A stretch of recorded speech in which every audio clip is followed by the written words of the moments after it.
Chapter 30.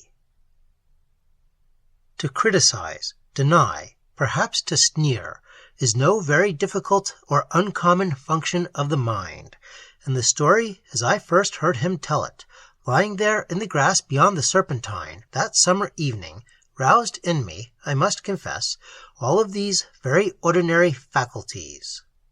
Yet, as I listened to his voice that mingled with the rustle of the poplars overhead, and watched his eager face and gestures, it came to me dimly that a man's mistakes may be due to his attempting bigger things than his little critic ever dreamed, perhaps. And gradually I shared the vision that this unrhyming poet by my side had somehow lived out in action. Inner experience for him was ever the reality, not the mere forms or deeds that clothe it in partial physical expression. There was no question, of course, that he had actually met this big, inarticulate Russian on the steamer, that Stahl's part in the account was unvarnished, that the boy had fallen on the deck from heart disease, and that, after an interval, chance had brought O'Malley and the father together again in this valley of the Central Caucasus. All that was as literal as the superstitious terror of the Georgian peasant. Further, that the Russian possessed precisely those qualities of powerful sympathy with the other's hidden longings, which the subtle-minded Celt had been so quick to appropriate. This, too, was literal enough. Here, doubtless, was the springboard whence he leaped into the stream of this quasi-spiritual adventure with an eagerness of fine, whole-hearted belief which must make this dull world a very wonderful place indeed to those who know it. For it is the visioned faculty of correlating the commonest event with the procession of august powers that pass ever to and fro behind life's swaying curtain, and of divining in the most ordinary of yellow buttercups the golden fires of a dropped star. Again, for Terence O'Malley, there seemed no definite line that marked off one state of consciousness from another, just as there seems no given instant when a man passes actually from sleep to waking, from pleasure to pain, from joy to grief.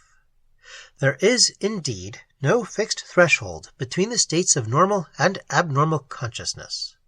In this stranger, he imagined a sense of companionship that, by some magic of alchemy, transformed his deep loneliness into joy, and satisfied his passionate yearnings by bringing their subjective fulfillment within range. To have found acceptance in his sight was thus a revolutionary fact in his existence. While a part of my mind may have labeled it all as creative imagination, another part recognized it as plainly true, because his being lived it out without the least denial. He, at any rate, was not inventing, nor ever knew an instant's doubt. He simply told me what had happened. The discrepancies, the omissions in his written account especially, were simply due, I feel, to the fact that his skill in words was not equal to the depth and brilliance of the emotions that he experienced. But the fact remains, he did experience them, his fairy tale convinced. His faith made him whole, one with the earth. The sense of disunion between his outer and his inner self was gone.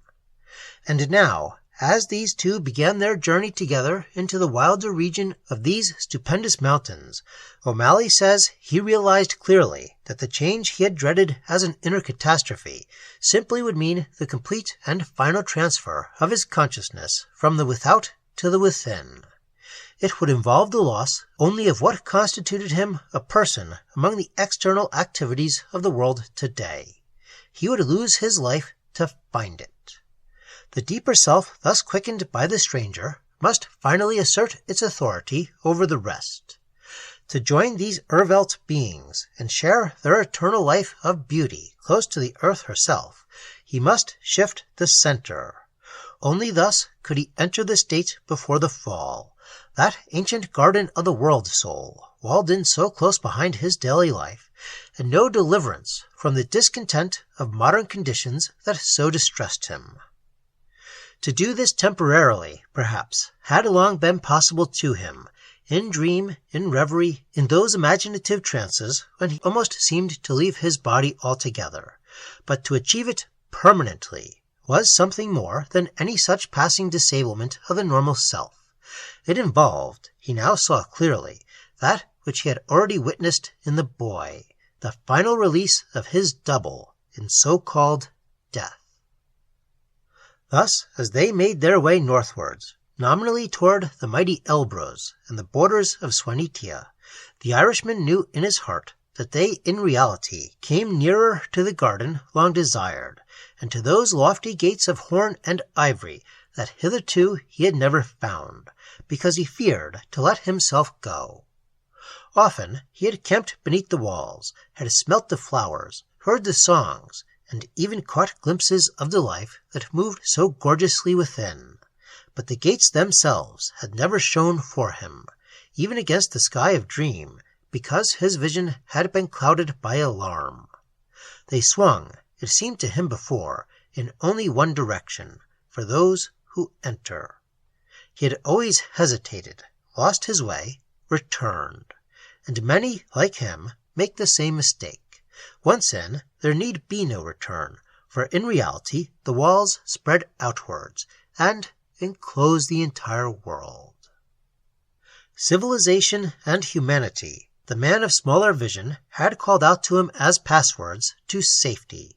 Simplicity and love, he now discovered, were the truer clues. His big friend in silence taught him. Now he knew.